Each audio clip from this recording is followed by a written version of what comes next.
Waalaikumsalam warahmatullahi wabarakatuh. Pagi.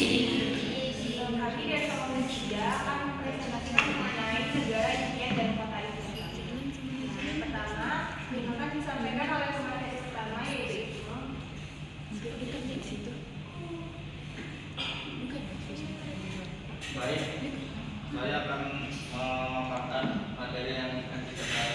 Kenapa harus Swiss? Di Swiss kita dapat menikmati keindahan alam yang seperti di dunia mimpi. Contohnya di Pegunungan Alpen, Danau Jernih, dan desa-desa pegunungan. Destinasi seperti Zermatt, Matterhorn, Jungfrau, dan Interlaken menawarkan pengalaman alam yang luar biasa. Yang kedua, kita dapat relaksasi dan penyegaran diri. Lingkungan yang tenang, udara bersih, serta suasana yang damai sangat cocok untuk melepaskan stres yang menyegarkan pikiran. Kita juga dapat mengunjungi kota-kota ikonik dengan arsitektur dan sejarah. Kota-kota seperti Zurich, Lucerne, dan Geneva menyimpan sejarah panjang. Arsitektur klasik, museum, dan landmark seperti Chapelgate, Old Town, dan kantor pusat PBB.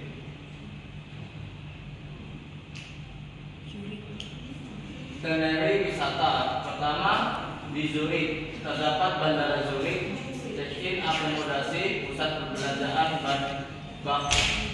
Bahnhofstrasse, dinner di restoran lokal outlet. Kedua, Lucerne, naik kereta Lucerne dari Zurich, naik kereta panorama ke Interlaken, day trip di Jungfrau untuk wisata salju, akomodasi di Interlaken. Ketiga, Interlaken ke Zermatt, naik kereta ke Zermatt, jalan-jalan di pegunungan Zermatt dan pegunungan Matterhorn. 4. Zermatt ke Geneva, naik kereta Geneva, kunjungi at the Old Town dan United Nations Office, akomodasi di Geneva, akomodasi dan berhenti di Bandara Geneva.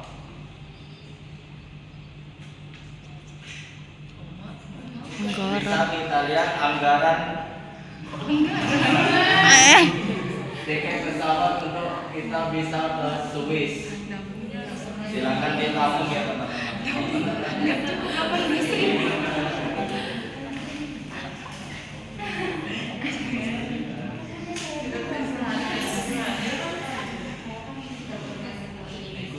Udah mahal dari uang kos.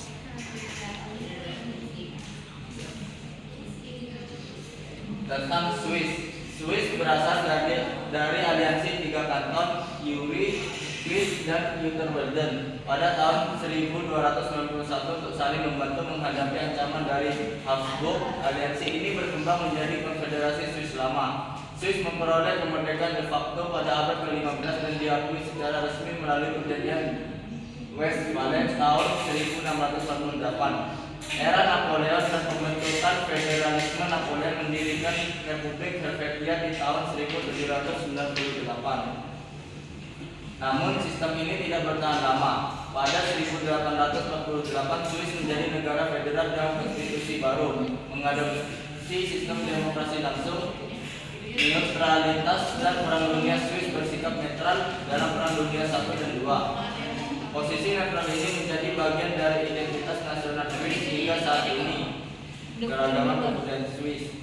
Bahasa resminya ialah Jerman Swiss, digunakan oleh mayoritas penduduk utara dan tengah. Perancis Swiss French digunakan di bagian barat atau Romandie.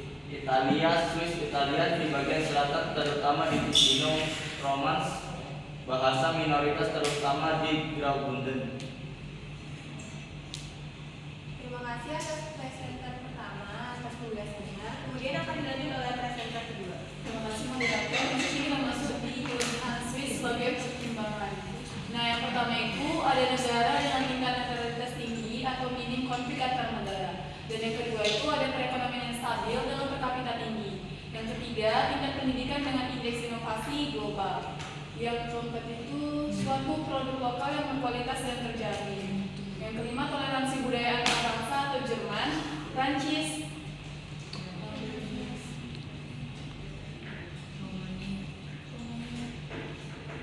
Romania, dan Italia.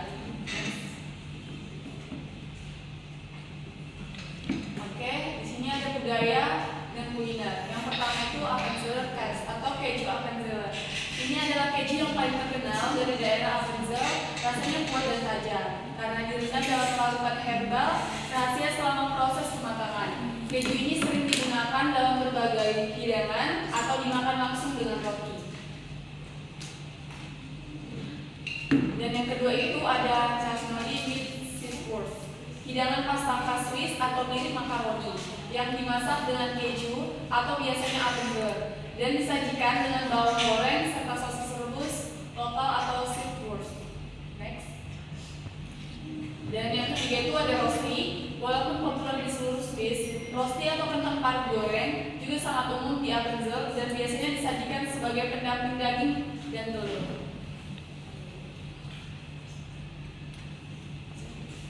Budaya dan sosial. Yang pertama itu ada Landsgemeinschaft atau majelis rakyat terbuka, tradisi demokrasi langsung di mana warga berkumpul di alun-alun kota untuk memilih pemerintah dan hukum secara terbuka dengan angka aman. Dan yang kedua itu ada pakaian tradisional atau tras. Warga Appenzeller sangat bangga dengan pakaian tradisional mereka. Wanita memakai gaun dengan ornamen emas dan benda, sementara pria mengenakan celana pendek kulit, rompi merah cerah, dan topi hitam. Pakaian ini sering dipakai saat acara budaya dan keagamaan. Dan yang ketiga itu ada senen kultur atau budaya pengembala sapi. Budaya perkenalan sapi sangat kuat, terutama pada musim panas saat Al-Kabar atau Al-Natrit, yaitu tradisi memindahkan sapi daripada rumput pegunungan ke desa. Peternak memakai pakaian tradisional dan membawa lonceng besar serta dekorasi bunga untuk sapi. Dan yang keempat itu ada yodeling dan musik rakyat. Musik rakyat dan yodeling atau teknik vokal khas Alpen sangat populer. Sering dimainkan dengan alat musik tradisional seperti hagrat atau sejenis dul primer, akkordeon, dan alat musik tip Alpen. Terima kasih kepada Germany atas penjelasannya. Kemudian kita akan melihat video tentang negara Swiss.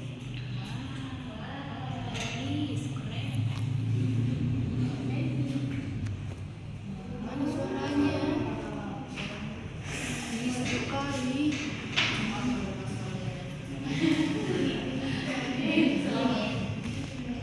Appenzeller stands out as one of the most traditional and rural regions in the country, with its rolling green hills, tropical meadows, and moving channels. It looks like something out of a story.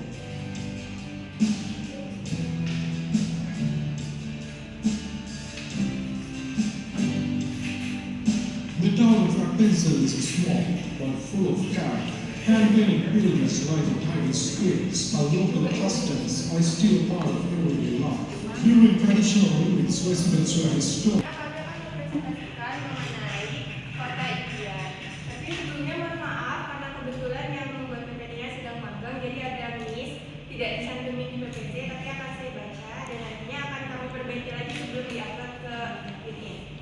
Oke, jadi kota impian kami yaitu Banda Neira, Maluku Tengah.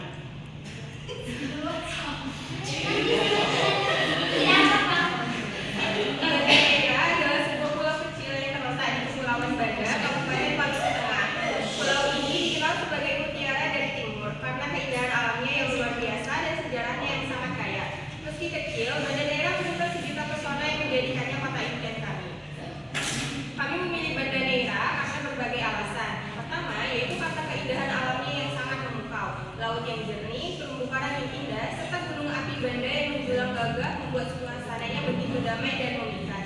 Dan yang kedua yaitu sejarahnya yang luar biasa.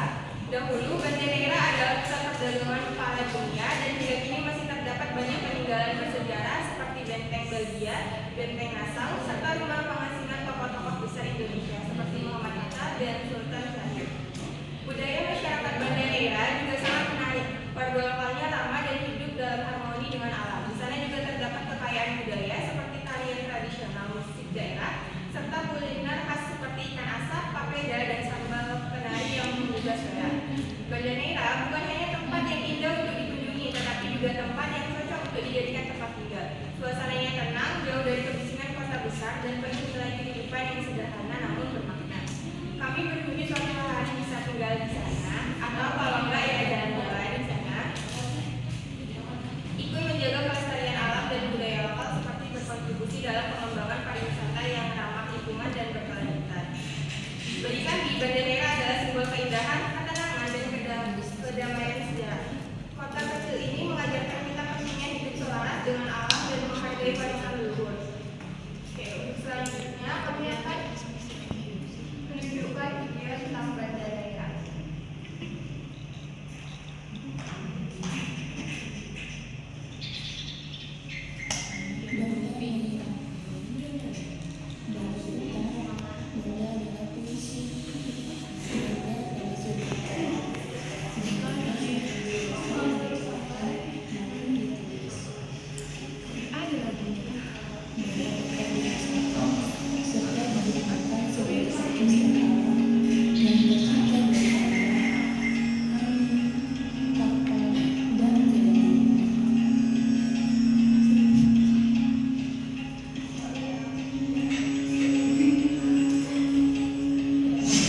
Thank you.